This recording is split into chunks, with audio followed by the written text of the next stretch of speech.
Y estamos ya entonces para ver el texto de hoy, que está en Nehemías. Vamos a ver el capítulo 8, de los versículos 1 al 8. Y este es un pasaje donde va a aparecer un personaje especial que se llama Esdras.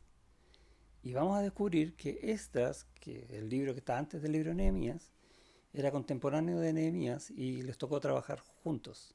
Si bien Esdras narra al principio del libro una historia que es muy anterior de la construcción del templo, está en este mismo tiempo con Nehemías. Así vamos a orar.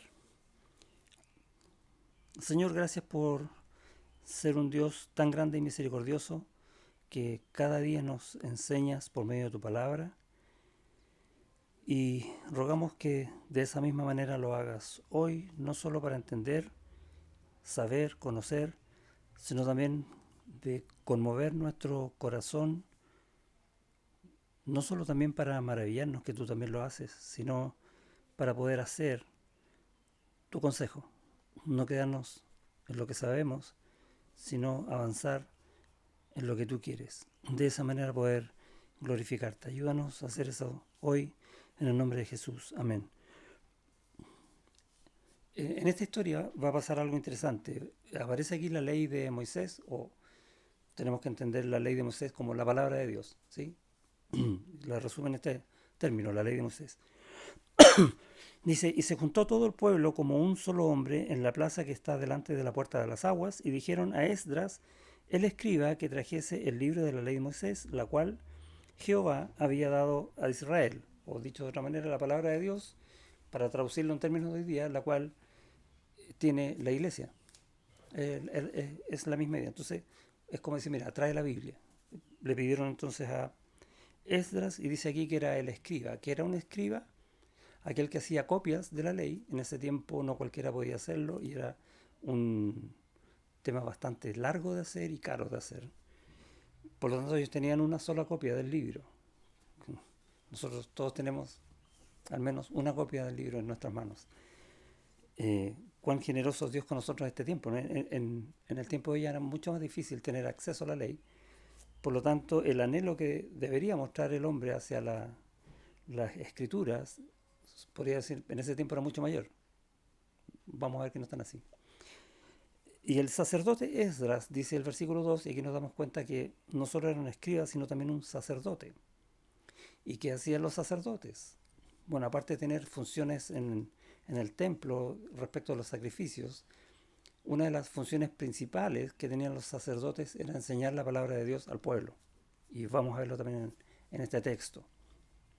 Dice, y el sacerdote Esdras trajo la ley delante de la congregación, así de hombres como de mujeres y de todos los que podían entender, el primer día del mes séptimo, y leyó en el libro delante de la plaza que está delante de la puerta de las aguas, desde el alba hasta el mediodía, en presencia de hombres y mujeres y de todos los que podían entender, y los oídos de todo el pueblo estaban atentos al libro de la ley. Y lo primero que nos damos cuenta acá, de que hay una prioridad en el pueblo. ¿Cuál es la prioridad? Y un consejo, cada vez que uno va leyendo las escrituras, vaya pensando también cómo esto me está hablando a mí. Y yo voy a decir, bueno, ¿cuáles son mis prioridades? Yo estoy viendo que hay una prioridad en el pueblo y le digo, ya, ¿cuál es mi prioridad? Y si uno dice, ya, hagamos una lista de cuáles son nuestras prioridades, tú en tu casa, yo acá, podría decir, bueno, la prioridad número uno de mi vida es mi esposa, luego están mis hijos, número dos, número tres, mi trabajo, número cuatro, mis estudios, y puedo empezar a enumerar, pero algo quedó fuera, ¿no? Digo, bueno, yo en realidad, eh, como soy piadoso, voy a poner primero a Dios. Nuevamente mi lista de prioridades. Vamos a poner primero a Dios, luego mi esposa, luego mis hijos, luego mi trabajo, luego mis estudios.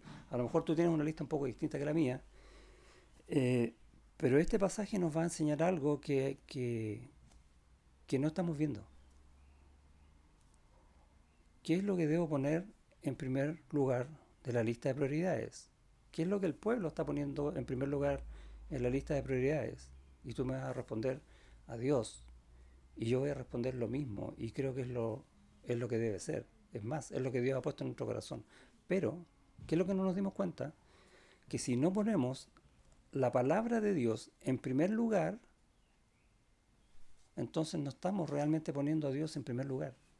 Y es lo que está mostrando el texto. Y básicamente lo que yo creo que nos está diciendo este texto hoy a nosotros. Y muchas veces pensamos, decimos, yo voy a poner a Dios en primer lugar, pero no estudio diariamente la palabra de Dios, no hago mis devocionales, lo voy a dejar para más tarde y más tarde se me olvida, bueno, no lo hice, voy a hacer dos juntos. Y así voy de alguna manera dejando de lado la palabra de Dios. ¿Y qué dice el texto? ¿Qué enseña el texto? Que si tú pones la palabra de Dios en segundo lugar, estás poniendo a Dios en segundo lugar, porque las dos cosas van juntas. No puedes decir yo adoro a Dios cuando no sé cómo es Dios. No puedo enseñarle a otro de Dios cuando no sé qué cosa enseñar de Dios. ¿Por qué? Porque eso está en su palabra y yo no estoy estudiando su palabra. Se dan cuenta que las dos cosas van juntas. No puedo maravillarme, extasiar mi corazón acerca de las cosas de Dios si no oigo la voz de Dios que está en su palabra. Entonces, otra vez, las cosas van juntas. Y por eso el texto está hablando de que en este día especial, que de hecho es la fiesta de las trompetas, por esto es el séptimo mes, pusieron en el corazón del pueblo escuchar la palabra de Dios. ¿Cuánto tiempo la escucharon? Dice, desde el alba hasta el mediodía, y eso son como 6 horas. Y nuevamente pensamos en nosotros.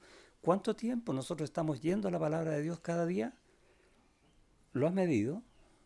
¿No mucho?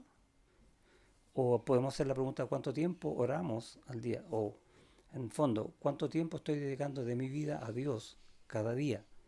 Pero si yo estoy dejando la palabra de Dios para después, estoy dedicando cero. Y acá están diciendo que dedicaron mucho, como un cuarto o un tercio del día al Señor. Y bueno, nosotros los seres humanos arreglamos este tema diciendo, mira, mi capacidad de atención real no dura más de 20 minutos y hay estudios acerca de eso, entonces ojalá el pastor haga un sermón corto, no sé, porque no me puedo concentrar más que eso. Y la verdad es que cuando uno tiene en el corazón saber de Dios, aprender de Dios, rogar a Dios que hable mi corazón, me da lo mismo el tiempo que pase. Y eso es lo que está pasando acá y eso es lo que está enseñando el mensaje. Por lo tanto, todos esos estudios de los 20 minutos en Dios no sirven para nada. Es el corazón dispuesto delante de Dios lo que tiene valor. Y es lo que el Señor está enseñando acá. Desde el alba hasta el mediodía en presencia de hombres y mujeres, de todos los que podían entender. Hombres y mujeres, ahí los tenemos a todos. ¿Y por qué dice, y de todos los que podían entender? Porque también está hablando de los niños. Y yo creo que el Señor nos está dando una bendición acá al decirnos que como iglesia estamos haciendo lo correcto en tener escuela dominical para niños. Y que los padres están muy bien en el Señor haciendo que los niños asistan a la escuela dominical. Porque desde niños tienen que aprender la palabra de Dios y conocer realmente a Dios para que puedan, en sus corazoncitos, adorar a Dios. También pueden hacerlo y el texto lo está diciendo. Eh, Dice en el 5, abrió pues Esdras el libro a ojos de todo el pueblo porque estaba más alto que todo el pueblo y cuando lo abrió todo el pueblo estuvo atento. Otra vez esa idea. ¿Qué es lo que necesita el pueblo de Dios? A Dios. ¿Y dónde lo tiene? En su palabra. Por lo tanto, si hay algo que yo anhelo, si hay algo en lo que yo voy a poner atención ahora, voy a poner mis 5 sentidos en el Señor. Quiero saber de su palabra. Versículo 8. Y leían en el libro de la ley de Dios claramente y ponían el sentido de modo que entendiesen la lectura. Y les dije que iba a hablar de los levitas. Al final del versículo 7 dice que los levitas hacían entender al pueblo la ley y el pueblo estaba atento en su lugar. Son los sacerdotes los que enseñan la palabra de Dios. ¿Y qué dice Dios que hizo de nosotros? En primera de Pedro, capítulo 2, versículo 9, dice, mas vosotros sois linaje escogido, real sacerdocio, tú y yo. Por lo tanto, podemos enseñar la palabra de Dios y de hecho debemos hacerlo porque somos sacerdotes del Señor. Nación santa, pueblo adquirido por Dios, para que anunciéis la virtud de aquel que os llamó de las tinieblas a su luz. O sea, que prediquemos la palabra de Dios. Y predicar, insisto, no solamente es evangelizar, sino también enseñar lo que Dios está hablando, enseñar este mismo pasaje. Tú y yo tenemos que hacerlo. ¿Por qué? Porque somos sacerdotes de Dios y estamos llamados a eso. Pero tú y yo tenemos que también escuchar la palabra de Dios y no que vamos a enseñar. Tenemos que aprender más de Dios porque es la manera en que nosotros vamos a vivir conforme al corazón de Dios. No hay otra forma. Moisés se lo dijo a Josué: nunca se apartará de tu boca este libro de la ley, sino que de día y de noche meditarás en ella, para que hagas y guardes conforme a todo lo que en ella está escrito, porque entonces prosperarás tu camino, dice. Y es interesante cómo estas promesas que Dios hace desde el principio valen para toda nuestra vida. Nosotros no solamente vamos a honrar a Dios de labios, sino que vamos a honrar a Dios porque lo conocemos, porque hemos leído su palabra y lo atesoramos en nuestro corazón y nuestra vida ha sido conformada de acuerdo a eso. Eso es honrar a Dios y ese es el llamado que hoy día Nehemías hace en su palabra a nosotros. Amén. Dios te bendiga.